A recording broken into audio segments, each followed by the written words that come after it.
Hi అండి, welcome back to Madhushree cooking channel Telugu. ఈరోజు కలాకండ్ చేస్తున్నాను. హాఫ్ లీటర్ పాలు తీసుకున్నాను. పాలు బాగా దగ్గర పడే వరకు మరిగించాలి. పాలు కొంచెం తిక్కని కదండి, కొద్దిగా నిమ్మరసం వేసుకుందాం. కొద్దిగా ఎక్కువ వేయకూడదు, మళ్ళీ పులుపు వస్తుంది.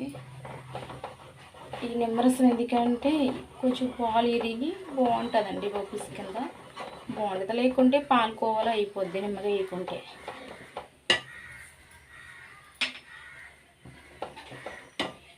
షుగర్ వేసుకుంటూ కలుపుకుందాం. కొద్దిగా ఒకసారి అయిపోద్దు.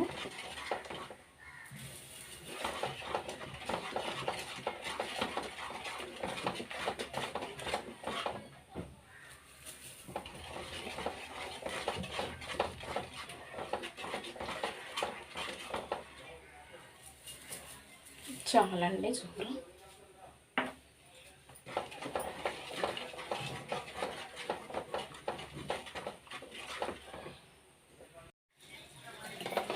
ఇలా ప్యాన్ నుండి ఇలా సపరేట్ అయింది కదా, ప్యాన్ చూడండి ఎక్కడ అంటుకోకుండా చక్కగా వచ్చింది. నేను దీనికి నెయ్యి రాసి పెట్టుకున్నాను. నెయ్యి వేసి ఒక హాఫ్ అన్ అవర్ తర్వాత చూస్తే చక్కగా ఉంటుంది. కేక్లో కట్ చేసుకోవచ్చు. అప్పుడు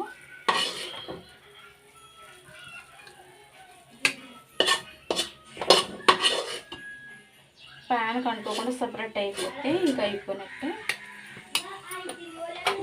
ఇలా ఇందులో కొద్ది నెయ్యి వేసి ఉంచితే చక్కగా మనం కట్ చేసుకోవడానికి బాగుంటుంది. ఇలా